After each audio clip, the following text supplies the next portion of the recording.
जय हिंद। आप सभी का फिर से स्वागत है आपके अपने YouTube चैनल परिवर्तन दास स्कूल पर। आज का आपका टॉपिक है प्रोनाउन, जिसका हिंदी होता है सर्वनाम। नाम में ही नाउन आया हुआ है और नाउन मैंने आपको पढ़ाया था, तो इससे साफ जाहिर होता है कि ये जो भी टॉपिक है आज आपका, इसमें आपको कुछ ना कुछ तो नाउन का अंश मिलेगा। चूंकि टॉपिक बहुत ज़्यादा लंबा है, इसलिए मैंने पहले उसका डेफिनेशन को मैंने बोर्ड पे नोट डाउन कर लिया है। तो हम लोग देख लेते हैं इसका डेफिनेशन। डेफिनेशन मैंने दो प्रकार का लिखा है, दोनों डेफिनेशन को बारी बारी से देखते हैं। पहला डेफिनेशन कर रहा है बाबू, a pronoun is a word that can replace a noun in a sentence. कह रहा है कि सर्वनाम एक ऐसा शब्द है जो किसी संज्ञा को वाक्य में से बदल सकता है। समझ में नहीं आया होगा, चलिए दूसरा हम देख लेते हैं। यदि समझ में नहीं आया होगा तो हम दूसरा देख लेते हैं, उसके बाद फिर हम उसका ठेठ शब्द में भी समझ लेंगे। कह रहा है a pronoun is a word used in a place of a noun. कह रहा है कि संज्ञा के स्थान पर प्रयुक्त होने वाले किसी भी शब्द को सर्वनाम कहेंगे या सर्वनाम कहलाते हैं। जो भी, ये बस इतना आपको याद रखना है कि मान लेते हैं कि सेंटेंस में नाउन लिखा हुआ है और नाउन को हमको हटाना है, तो नाउन को हटाने के लिए जिस शब्द का हमें प्रयोग करना होगा वहां पे, वो शब्द हमारा प्रोनाउन कहलाएगा। जैसे हम एग्जांपल ले लेते हैं, अंकुर एक विद्यार्थी है। कोई बात नहीं, बहुत अच्छा सेंटेंस है। अंकुर विद्यालय जाता है, ये भी बहुत अच्छी बात है, विद्यालय जाता है। तब अंकुर कक्षा 5वीं में पढ़ता है, बहुत अच्छा बात है कि पढ़ रहा है वो। अंकुर बहुत तेज है, ये भी अच्छी बात है कि बहुत तेज है। लेकिन ये बताइए, क्या बार बार अंकुर का आना इस वाक्य में सही है?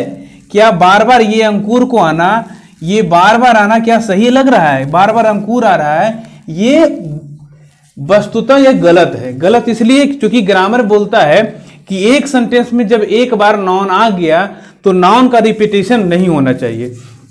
इसी के लिए प्रोनाउन शब्द का उपयोग किया गया। तो ये बार बार अंकुर न आए, इसके जगह पर एक शब्द आएगा और उस शब्द को हम लोग प्रोनाउन कहेंगे। कैसे होगा? तो ये अंकुर एक विद्यार्थी है। अब ये पहले शब्द में नहीं आएगा, क्योंकि हमको बताना है ना कि कौन विद्यार्थी है।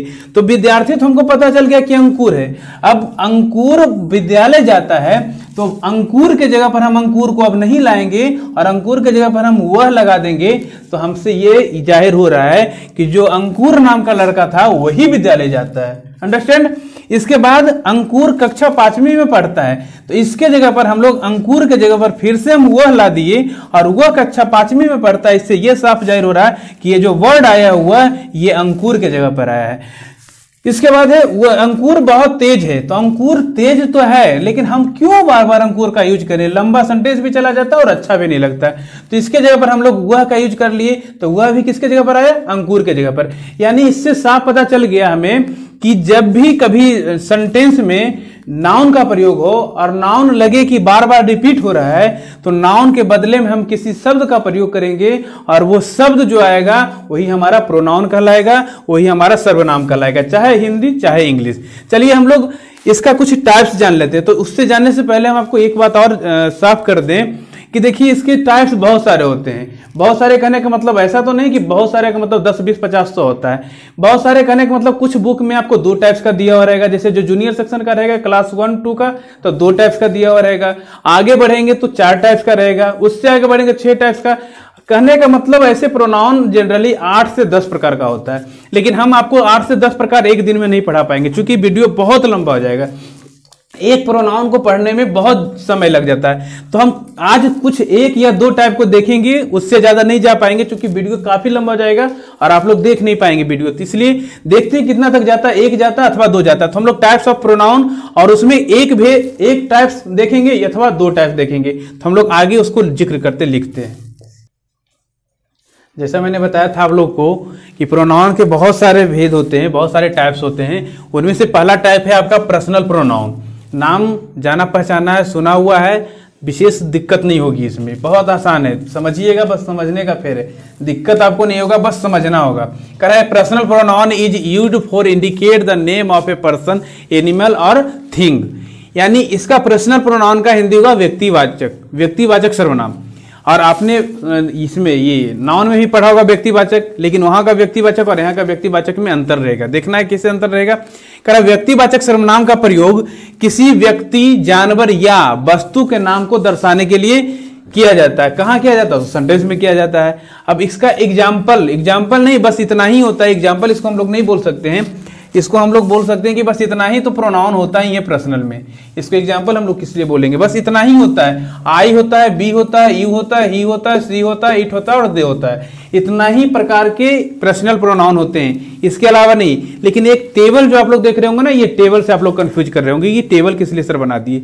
ये टेबल इसलिए बनाया गया है कि चूंकि पर्सनल प्रोनाउन में कुछ प्रोनाउन सिंगुलर हैं, कुछ प्रोनाउन प्लूरल हैं। पर्सनल प्रोनाउन में ही कुछ को फर्स्ट पर्सन में रखा गया है, कुछ को सेकेंड पर्सन में रखा गया, कुछ को थर्ड पर्सन में रखा गया। अब समझ में नहीं आ रहा होगा कि आपको पर्सन क्या होता है। देखिए, पर्सन कुछ विशेष नहीं होता। पर्सन का विशेष इसका हिंदी होता है वचन।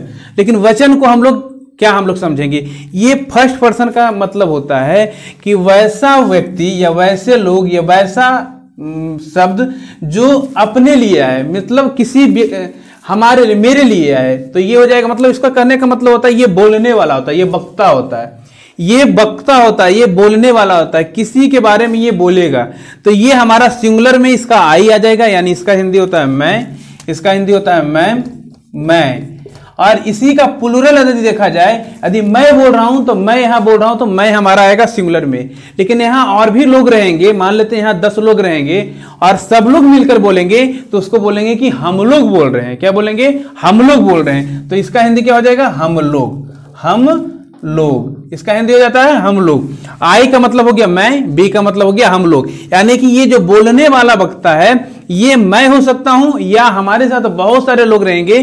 तो सिंगुलर में मैं, आई, और प्लूरल में बी, यानी हम लोग।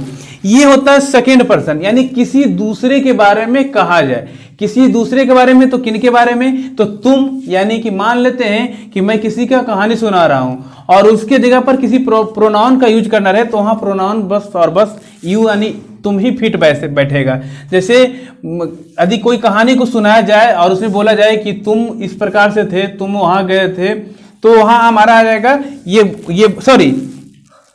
हो गया बोलने वाला, ये हो गया सुनने वाला। ये हम किसी को सुनाएंगे कहानी, ये हम नहीं, हमें लग रहा था थर्ड पर्सन में चले गए। ये सुनने वाला होता है। ये सुनने वाला ये होता है, जैसे मैं कहानी सुना रहा हूं और आप सुन रहे हो, तो आप बोले अथवा तुम बोले, बात इक्वल है। आपका भी अंग्रेजी यू होता है और तुम का भी अंग्रेजी यू ही होता है। तो ये दोनों में जाकर के यू ही रह जाता है, क्योंकि या तो तुम बोले या तो तुम लोग बोले। जैसे हम किसी एक को समझा रहे हैं, किन्हीं एक को समझा रहे हैं और बोल रहे हैं कि समझे ना कि तुम ऐसे थे, समझे ना कि तुम ऐसे थे। तो ये यू का मतलब सिंगुलर में भी, मतलब एक आदमी रहेंगे तब भी यू होगा, और तुम लोग रहेंगे यानी तुम रहेंगे तब भी यू, और तुम लोग रहेंगे भी तब भी यू ही होगा। यानी दोनों में यह हमारा क्या आ जाता है? तुम और यहां तुम लोग, दोनों का यू ही होता है। दोनों का क्या होता है? यू होता है। तो ये तो हो गया बोलने वाला, ये सुनने वाला। लेकिन किसी के बारे में बोला जाए, जिसके बारे में बोला जाए, वो हमारा थर्ड पर्सन कहलाता है। तो ये होता है हमारा ही, सी, इट। ही, सी, इट का मतलब हो गया हुआ है। ही का मतलब भी हुआ, सी का मतलब भी हुआ, इट का मतलब हो जाता है ये निर्जीव के लिए होता है। ये हमारा मेल पर्सन के लिए होता है और ये हमारा फीमेल के लिए होता है। तो जिसके बारे में बोला जाए, जैसे मान लेते हैं कि हम आपसे कोई कहानी साझा कर रहे हैं कि मैं बोल रहा हूं और तुम सुन रहे हो, और किसी के बारे में बोला जाए कि जानते हो, गांव में सुनते होंगे कहानी आप लोग कि जानते हो वो ऐसी थी, वो वैसी थी। तो वो जो ऐसी थी वो वैसी थी, तो उसका मतलब हो गया ही थी और सी, और इट भी उसी के अंतर्गत आता है। तो ये थर्ड पर्सन में हमारा ही, सी, इट आता है। ये सभी प्रोनाउन है और इसी में बहुत सारे लोगों को बोध करवा कर बोला जाए तो हमारा दे आ जाता है। उसका हिंदी होता है वे लोग, उसका हिंदी होता है वे लोग। तो आपको विशेष चौंकने की जरूरत नहीं है, विशेष हड़बड़ाने की जरूरत नहीं है। बस आप लोग इतना याद रखिए कि पर्सनल प्रोनाउन जो होता है आई होता है, वी होता है, यू होता है, ही होता है, सी होता है, इट होता है, दे होता है। ये आपका टेबल तब काम आएगा जब आप किसी ट्रांसलेशन को बनाएंगे। उस समय आपको याद दिलाएंगे कि बाबू आपको पर्सन एक बार बताए थे, पर्सनल प्रोनाउन के अंतर्गत एक पर्सन नाम का कोई सेंटेंस बताए थे, ये पर्सन नाम का एक टेबल बताए थे। उस टेबल के अंतर्गत हमने लिखा था कि आई को सिंगुलर माना गया, बी को प्लूरल माना गया, यू को सिंगुलर प्लूरल दोनों में आता है, ही, सी, इट हमारा सिंगुलर में आता है और प्लूरल में आता है दे, वो भी थर्ड पर्सन में। तो ये आपको बाद में काम आएगा जब आप ट्रांसलेशन बनाएंगे। तो इसका विशेष आप यदि रहा इसका कुछ एग्जाम्पल की बात, तो हम इसे मिटाने के बाद आपको कुछ इसका एग्जाम्पल दे देंगे तो आपको समझ में आ जाएगा। तो हम लोग आगे बढ़ते हैं और इसका एग्जाम्पल देखते हैं। देखिए बाबू, इसका कुछ एग्जाम्पल हम लोग देख लेते हैं। हम सबका एग्जाम्पल लिख दिए हैं और जो नहीं लिखा है उसको हम समझा भी देंगे। देखिए, मैं एक विद्यार्थी हूँ, इसमें हो जाएगा आई एम ए स्टूडेंट। मैं एक विद्यार्थी हूँ, आई एम ए स्टूडेंट। हम लोग विद्यार्थी हैं तो क्या हो जाएगा, वी आर स्टूडेंट्स। चूंकि यहाँ प्लुरल का बोध हो रहा है, हम लोग मतलब बहुत सारे लोग हैं और उनमें सब लोग को बोला जाता है कि हम लोग सब मिलकर विद्यार्थी हैं, सब लोग बोल रहे हैं कि हम विद्यार्थी हैं, तो हो जाएगा वी आर स्टूडेंट्स। तुम विद्यार्थी हो, हम बोल रहे हैं और तुमको बोल रहे हैं तुम विद्यार्थी हो, तो क्या हो जाएगा, you are student. You are student. तुम विद्यार्थी हो तो हो जाएगा यू आर स्टूडेंट। तुम लोग विद्यार्थी हो, बहुत सारे लोग हैं एक साथ, बहुत सारे लोग इकट्ठा हैं विद्यालय में और बोल रहे हैं तुम लोग विद्यार्थी हो, तो हो जाएगा यू आर स्टूडेंट्स। कोई दिक्कत? यहां तुम और यहां आप दोनों लगा सकते हैं, दोनों का मीनिंग सेम ही होता है, आप या तुम। आप विद्यार्थी हो तो यू आर स्टूडेंट, तुम विद्यार्थी हो यू आर स्टूडेंट, कोई दिक्कत नहीं। वह विद्यार्थी है, ही इज अ स्टूडेंट। अब बोलेंगे सर कि सी का यूज आया नहीं, तो देखिए सी का यूज तभी आएगा जब यहाँ मेल और फीमेल का जिक्र रहेगा। हम पढ़ाए थे आपको मैस्कुलिन जेंडर, फीमेल जेंडर और कॉमन जेंडर और न्यूटर जेंडर, तो ये हमारा कॉमन के अंतर्गत आ जाएगा। विद्यार्थी से हमको ये समझ में नहीं आ रहा है कि मेल है अथवा फीमेल है, तो जब मेल और फीमेल कुछ समझ में ना आए तो ही लगा देंगे।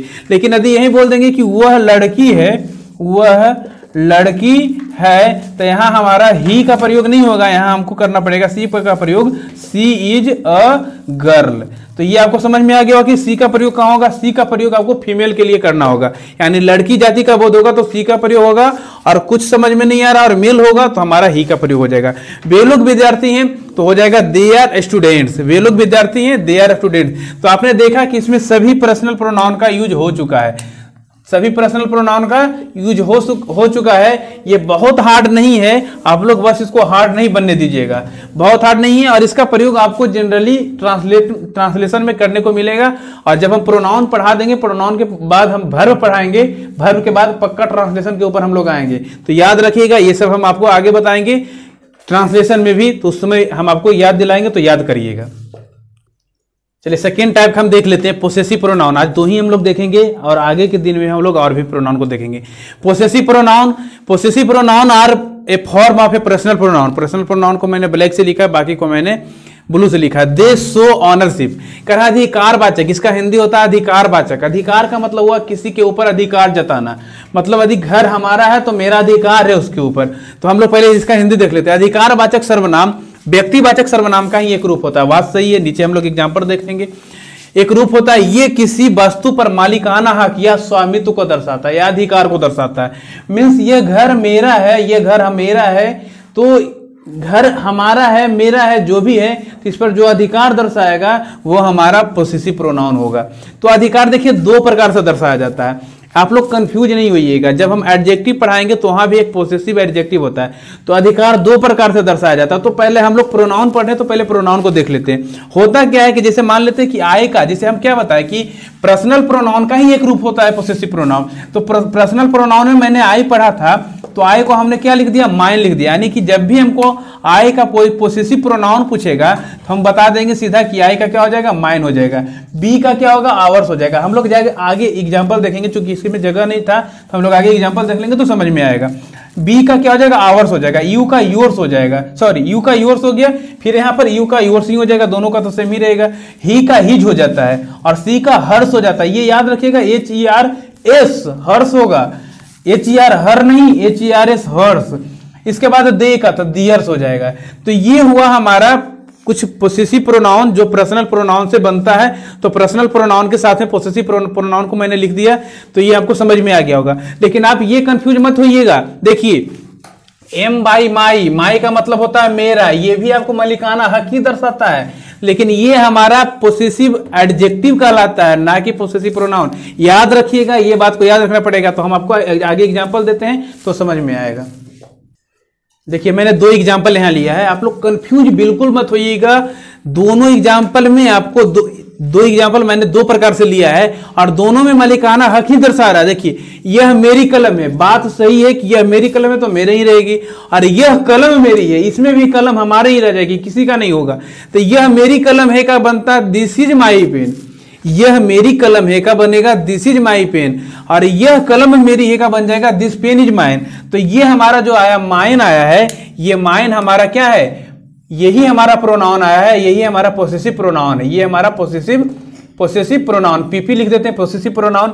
लेकिन यहां भी माई आया है, ये भी मालिकाना हक को ही दर्शा रहा है, लेकिन हम जानते हैं कि ये मालिकाना हक जो दर्शा रहा है ये हम जब पोसेसिव केस पढ़ाएंगे ना उसमें बता देंगे आपको कि ये पोसेसिव एडजेक्टिव है। पोसेसिव केस में दो प्रकार के होते हैं, एक पोसेसिव प्रोनाउन, एक पोसेसिव एडजेक्टिव। तो ये आपको पोसेसिव एडजेक्टिव में ये पोसेसिव एडजेक्टिव है और पोसेसिव प्रोनाउन की बात रही तो ये हमारा माइन हो जाएगा। जैसे वह तुम्हारा बैग है तो दिस इज योर बैग, ये योर आया है बाबू, ये योर आया है, ये आया एडजेक्टिव के रूप में, एडजेक्टिव के लिए आया है। लेकिन वह बैग तुम्हारा है तो यहां वह बैग साथ में जब आएगा तो दैट बैग भी साथ में आएगा, और जब दैट बैग साथ में आएगा तो यहां योर नहीं होगा बल्कि योर्स हो जाएगा। देखिए आप लोग ध्यान दीजिएगा, योर्स आया था इसलिए योर्स हो गया। लेकिन एक बात और भी आप लोग याद रखिएगा कि जब भी पोसेसिव प्रोनाउन का यूज होगा जो आपको सब्जेक्ट के रूप में नहीं हो सकता है, वो जब भी होगा तो आपको ऑब्जेक्ट के रूप में होगा। हम कल बताए थे, अच्छा ये रिफ्लेक्सिव में वो आएगा, चलिए रहने देते हैं, वो हम आगे भी और बताएंगे। अभी बहुत सारे प्रकार का प्रोनाउन होता है, हमें याद आया माई सेल्फ का, हमको लगा माई सेल्फ बता रहे हैं,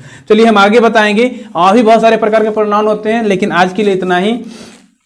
आपको वीडियो कैसा लगा कमेंट करके बताइएगा, लाइक करिएगा, शेयर करिएगा, चैनल पर हैं तो सब्सक्राइब कर दीजिएगा ताकि हमें एनर्जी मिले और हम अच्छे से अच्छे वीडियो को ला सके। तो आज का वीडियो कैसा लगा जरूर बताइएगा कमेंट करके। तो मिलते हैं अब अगले वीडियो में किसी अन्य टॉपिक के साथ, तब तक के लिए जय हिंद।